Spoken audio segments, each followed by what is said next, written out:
Do you have a kid that is a gamer and loves Nintendo Switch? Why don't you impress them with a homemade Nintendo Switch piñata, personalized to their liking?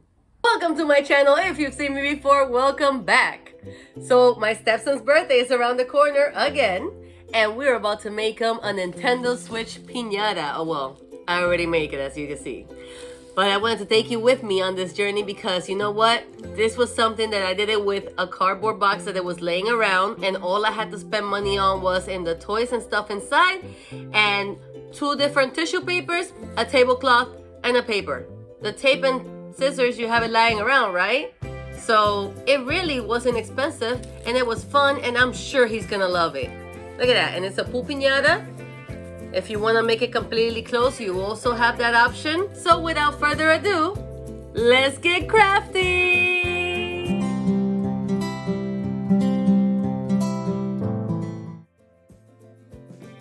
Before you start, source all your materials. You don't want to be in the middle of building and have to stop to go get something that you needed.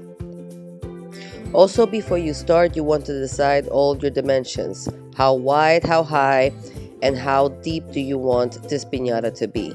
You can make it very small for a personal piñata, or you can make it a little bigger for a bigger group. Now it's time to trace 2 rectangles and cut them out.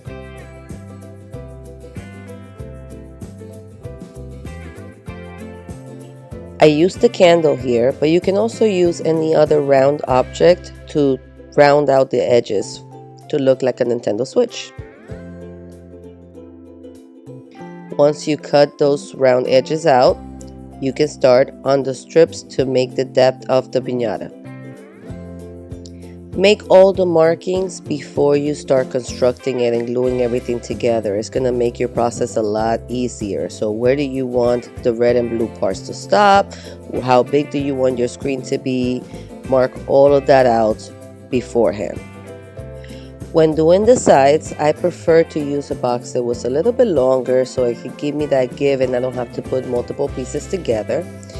I cut out one piece and then I lapped it over and then I traced it and cut the other piece out. But you can pre-measure and cut as well to make the whole process easier.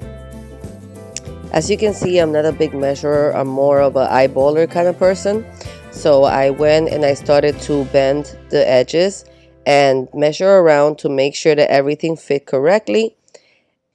Here I'm making sure that the top part fits together and the bottom is going to overlap, so I'm going to cut some of that off to make the little hole so the toys can come out.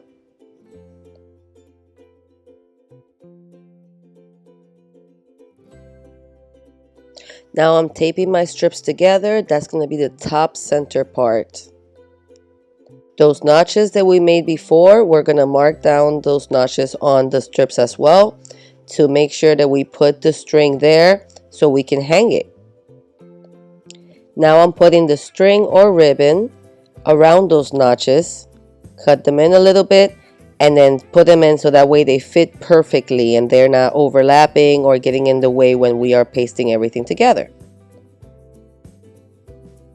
I put a piece of packing tape in the center to stabilize it, just in the inside, so that way it wouldn't move around while I'm going ahead and taping everything on the outside.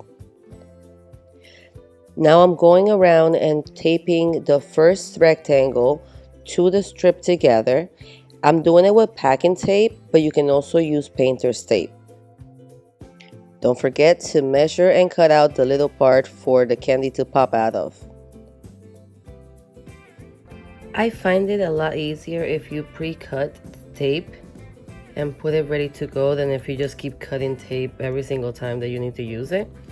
So I have these pieces of tape right here, and as I go shaping, I can go ahead and start putting them on. This process takes a little while, so put your patient pants on. Alright, so now we have tape literally all over the bottom of this, so it's very secured, and we are working on the inside of this that we are going to pull out so the toys can come out. So I cut another piece and I cut it a little bit more narrow than the other sides because remember it's going to go right inside. I pierced 2 holes where I'm going to put the ribbon, and I'm going to paint it black right now. So I'm going to try to keep it very simple.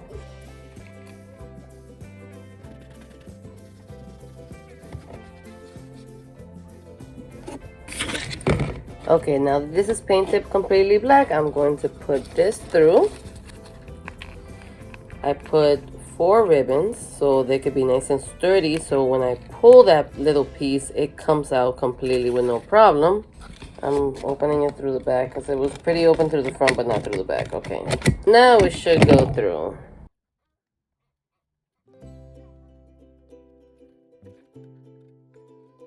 Alright, we put it through one.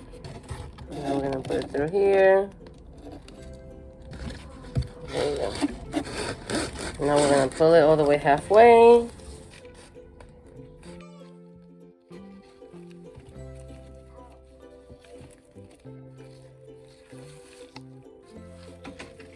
Alright, see? Ready to go.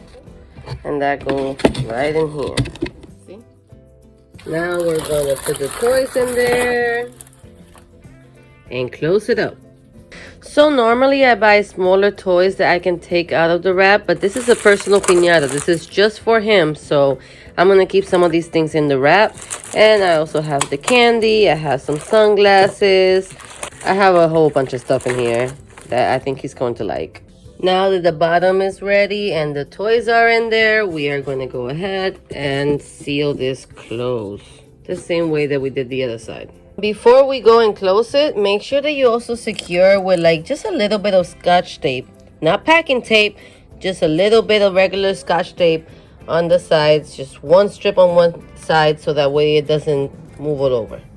Well, will you look at this? It is heavy. Now it's time to decorate.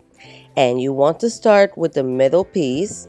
That will be the black tablecloth. You're going to drape it over. Make sure you smooth it out and cut out where the little square of the toys are going to come out of. Secure everything with tape, or you can also use glue as well. Just make sure that you do it on the very edges so it doesn't look kind of like messy. I cut in just a little bit so the ribbon could fit in nice and snug and not bend any of the tablecloth in. I smoothed it out and taped all around except for the bottom. Now I'm overlapping and taping it down as if you would a gift. Don't worry about the middle square yet, we're going to do that next. I didn't want any raw edges, so I cut the little corners of the square and I folded and taped everything inside. This is when the Scotch tape came in handy because I needed to move it over a little bit. So with the packing tape, it wouldn't have came out. Just remember, Scotch tape is temporary, packing tape is permanent. And never use duct tape on the box, please. Now it's time for the side controllers. This part took me a little bit to figure out, so I'm going to go ahead and spell it out as easy as I can. Use the tissue paper doubled so that way it doesn't look transparent. You want it to look nice and opaque and vibrant. I measured around the controller roughly and cut out whatever excess I had, leaving a little space to fold in so there are no raw edges. Now you want to smooth and tape down the sides before you deal with the top and bottom part. As you can see, the tissue paper is about 4 inches longer on each side, so we can go ahead and bend it over and not have to cut multiple pieces. Here I am securing everything down with tape, but you may also use glue as well if you please. On the edges only. Now I cut down on the corners where the paper starts to bend and make that curve. And the sides were cut down to about 1 inch so I can fold one in. And then the side piece is going to overlap and cover it. Now do the same on the other side. By the time I reached this side, I was already more prepared and it was a lot easier. This took me a couple of days, so have patience. I promise it's all worth it in the end. I'm using Scotch tape to secure down all the sides, and I'm making sure that I am smoothing out that Scotch tape so that way you don't see that white film over the black. But you may also use glue, again, only on the edges, because if not, it makes the tissue paper look very messy and you can see the glue through it. Now it's all coming together. I am so excited. This is the part for the details. You don't have to do the details, but you know, I'm extra, so we have to put it in there anyway. I used the Scotch tape, and I used also a coin so I could trace the circles out. Those circles are going to be our buttons. And I had to look at my phone multiple times so I could make sure that all the buttons were in the right place. I use construction paper, but you may also use scrapbook paper as well, or even cardboard. Make sure you have the placement correct for all of the buttons before you glue everything down. Now I'm coloring in all the buttons with a metallic marker, but again, this is optional. Finally, it's time to put the screen in. I made a little message for the birthday boy and I printed it out in black and white. For the paper screen, I actually used glue smoothed down all the way to the edge.